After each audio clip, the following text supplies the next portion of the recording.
Welcome back to Healthy Living Channel bersama saya Zakia Ambadar atau Jeki.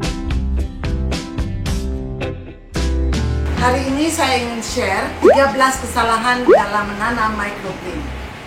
Walaupun mudah menanam microgreen seperti kita lihat mudah dan sederhana, tapi ada beberapa kesalahan. Ini saya dapatkan dari catatan pengalaman, juga dari keluhan teman-teman yang sudah mencoba microgreen. Yang pertama adalah pemilihan media. Saya senang menggunakan rock wool. Ini adalah rock wool yang belum saya potong.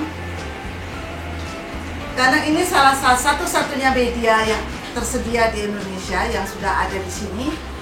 Yang sesuai namanya rock wool adalah ini katanya dibuat dari batu karang yang sudah dihaluskan kemudian diproses menjadi ringan seperti ini. Kenapa? Karena daya serapnya tinggi dan tidak mudah mengering.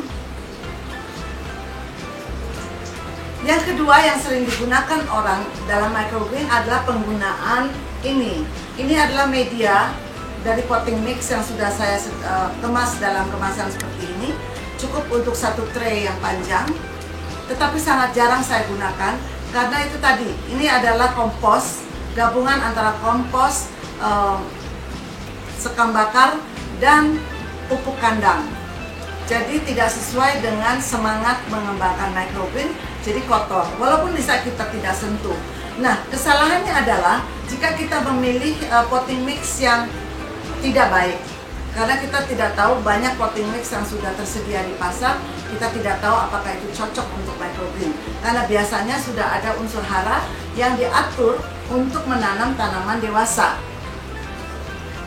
Jadi saya lebih menganjurkan penggunaan media rock wool, walaupun sebetulnya ada pilihan lain, tetapi belum tersedia di sini. Banyak sekali orang di luar negeri menggunakan serabut kelapa yang sudah dibuat seperti karpet gitu, itu juga bagus. Jadi media sangat penting untuk microgreen. Yang kedua kesalahan seringkali adalah mengenai bibit. Pemilihan bibit sangat penting, karena saya sudah mencoba berbagai jenis dan merek bibit yang ada. Ternyata tidak semua tumbuh dengan baik. Saya hanya ingin menunjukkan ada bibit yang saya suka sekali, yang sudah terbukti bagi saya menghasilkan tanaman yang bagus sekali dan tumbuhnya 100% merata seperti ini. Ini ada dari bibit dari BC. Saya senangnya karena ini lokal. Jadi ini adalah bibit lokal dari produksi Indonesia, dari Jawa Timur, tapi sudah go global, jadi sudah bersertifikat. Ini penting sekali. Jadi merupakan jaminan buat kita bahwa bibit yang kita pilih adalah bibit yang memang sudah terbukti baik.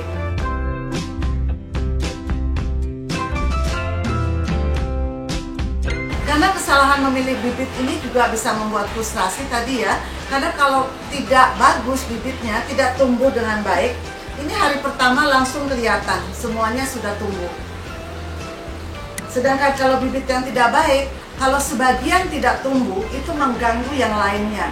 Karena bibit yang tidak tumbuh itu akan membusuk, sehingga tanaman lainnya akan tidak sehat juga. Ya, jadi penting sekali memilih bibit yang berkualitas. Kesalahan ketiga yang seringkali terjadi adalah pemilihan lokasi. Karena microgreen tidak memerlukan matahari langsung, cukup mendapatkan sinarnya saja. Jadi tidak memerlukan greenhouse yang besar, yang terang benderang. Nanti terlalu panas untuk microgreen. Karena tumbuhan yang terlalu panas dia tidak akan sempurna menjadi tumbuhan mini yang bisa kita konsumsi. Biasanya kalau terlalu banyak matahari akan cepat mengering. Karena kita kan stok airnya nggak terlalu banyak di tiap tray. Kesalahan yang keempat yang sering sekali dilakukan adalah penyebaran bibitnya.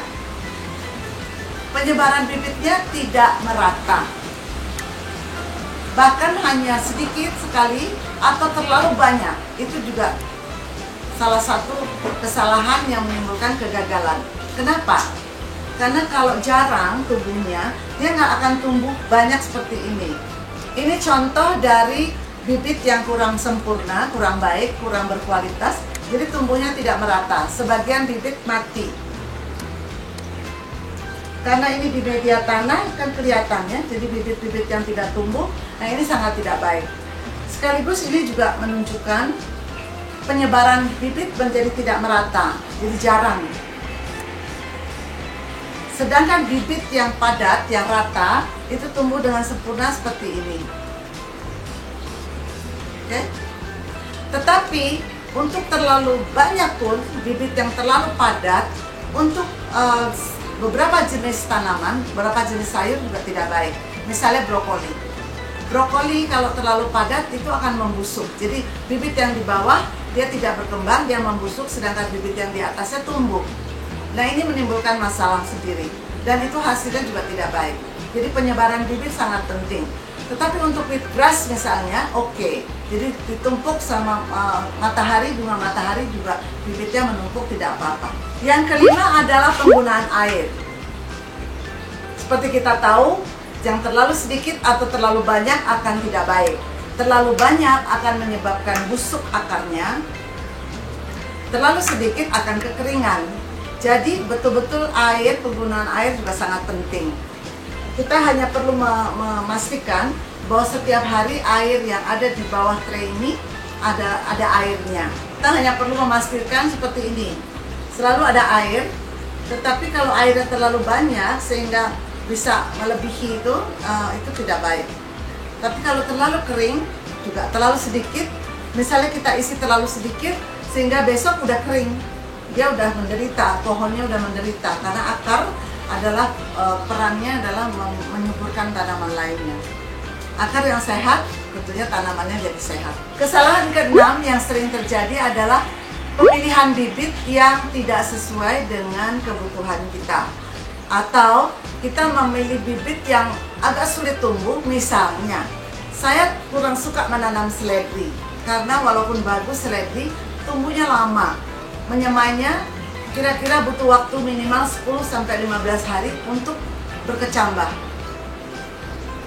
Atau ada bibit yang harganya terlalu mahal, jadi tidak seimbang dengan effort yang kita lakukan. Misalnya ada bibit ada bibit yang harganya sampai $250 per kilo. Ini udah gak realistis. Kita lebih baik memilih bibit lokal yang harganya relatif terjangkau, relatif murah, dan menghasilkan tanaman yang subur seperti ini, dibandingkan bibit-bibit yang mahal atau bibit-bibit yang susah sekali tumbuhnya, lama, sehingga kita juga terlalu lama menanti. Kesalahan yang ketujuh adalah penempatan pada lokasi dengan temperatur yang terlalu panas atau terlalu dingin. Karena microgreen idealnya tumbuh dalam temperatur kira-kira 15-25 derajat Celcius atau 68-70-an derajat Fahrenheit. Kita terbiasa menggunakan Celcius ya, jadi kurang lebih seperti itu. Kalau udara lagi terlalu panas, kita perlu meletakkannya di tempat yang lebih adem. Kesalahan yang lain adalah kita sebut busuk akar ya, busuk akar atau root rot. Jadi busuk akar ini bisa disebabkan karena terlalu banyak air atau penumpukan dalam bibit yang sebagian di bawah tidak tumbuh dengan sempurna. Hal ini, kesalahan ini bisa menimbulkan bau, jadi mudah sekali terdeteksi. Kita tahu ada sesuatu yang salah karena ada bau yang timbul. Kesalahan yang kesembilan adalah kita sering mengira adanya jamur yang tumbuh di dekat akar. Padahal itu bukan jamur, tetapi memang akar memiliki rambut-rambut halus, putih. Bedanya adalah, biasanya kalau jamur itu hanya on the spot-spot tertentu. Kita pikir jamur, tanaman kita buang, ini berjamur, nggak bagus gitu ya. Padahal itu ternyata rambut dari akar. Nah, rambut dari akar biasanya merata di semua tanaman, dan dia hanya di bagian bawah, tidak ikut tumbuh ke atas. Sedangkan jamur ikut, putih-putihnya tuh ikut sampai ke tanaman tumbuh. Jadi jelas bedanya ya, jangan buru-buru dibuang. Kalau sayang, kalau tiba-tiba tanaman dibuang karena ada jamur, padahal itu ternyata justru rambut-rambut akar yang menunjukkan itu sehat sebetulnya. Kesalahan yang ke-10 adalah penggunaan wadah yang salah. Wadah yang salah maksudnya adalah, ini adalah wadah yang aman yang bisa kita gunakan. Misalnya wadahnya itu tidak ada bolongnya bawahnya, jadi kita sulit mendapatkan, nantinya menyulitkan kita untuk pengairan. Atau yang terbuat dari bahan daur ulang. Biasanya ada plastik-plastik yang berwarna hitam itu adalah produk daur ulang yang dikhawatirkan berbahaya untuk kesehatan kita.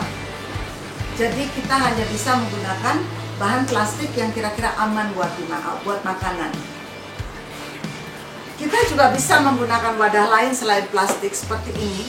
Saya menggunakan wadah ini adalah melamin.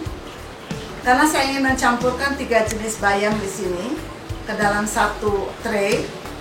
Wadah seperti ini agak menyulitkan karena kita harus berhati-hati jangan sampai airnya terlalu banyak nanti di atas rockwool. Jadi saya sengaja memberikan rongga sedikit di sini untuk saya berikan air supaya tidak mengena tanamannya. Lalu kita salurkan seperti ini sehingga air merata. Kesalahan lain, yaitu kesalahan yang ke-11 ya, adalah penggunaan nutrisi. Sebetulnya untuk microgrid tidak memerlukan nutrisi, cukup dengan air karena tumbuh sampai dengan usia siap panen dia tidak memerlukan nutrisi. Tapi kadang kita ingin menambah kesuburannya dengan memberikan nutrisi. Memberikan nutrisi yang terbaik adalah nutrisi yang dari organik cair misalnya dengan jumlah yang jauh lebih sedikit dibandingkan jika kita menanam sayur dewasa. Seperti ini misalnya, dengan sistem ini kita memang menggunakan nutrisi, tetapi tentunya dengan kepekatan nutrisinya yang tidak sama dengan jika kita ingin menanam tanaman dewasa. Ini adalah kale yang saya semai ini kira-kira 6 hari yang lalu. Jadi kira-kira besok atau lusa udah bisa saya panen. Ini adalah pak choy. Pak choy yang berwarna ungu. Ini di dalam sistem ini baru 6 hari sudah bisa kita panen karena memang menggunakan nutrisi. Tetapi kepekatan nutrisinya juga kita harus hati-hati. Ada alat ukur untuk mengukur nutrisi sebetulnya, ppm ya. Jadi kepekatan nutrisi itu kita atur yang cocok untuk microgreen. Jadi kesalahan yang ke-12 adalah mencampur jenis tanaman yang berbeda. Berbeda dalam arti daya tumbuhnya. Kita bisa memilih dengan tanaman beberapa jenis tanaman yang punya daya tumbuh yang hampir sama, sehingga kita bisa memiliki beberapa jenis tanaman dalam satu tray. Itu bisa. Hanya pemilihannya aja yang kita harus pikirkan. Jadi kita harus tahu dulu yang mana yang memiliki daya tumbuh yang sama. Contohnya seperti bayam seperti ini.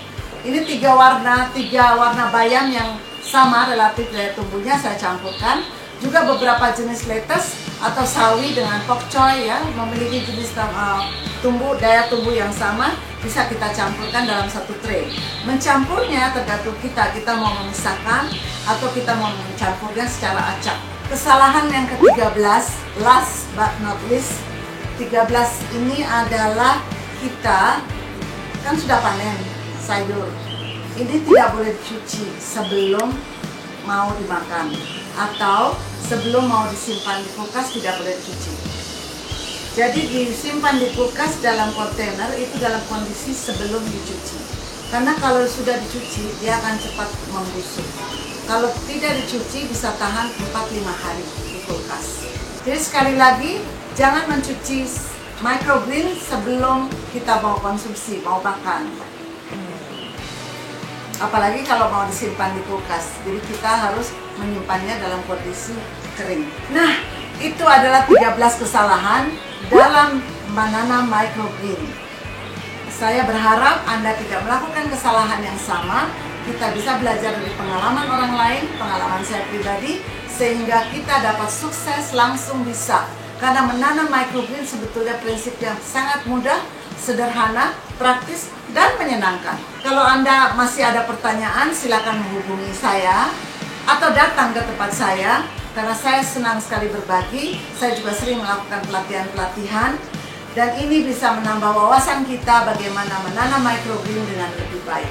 Jangan lupa like video ini dan share kepada teman-teman atau keluarga yang Anda pikir membutuhkan, dan subscribe supaya tidak ketinggalan akan ada 13 rangkaian seri praktis menanam microgreen. Healthy living, healthier life. Healthy living, healthier life. Healthy living, healthier life.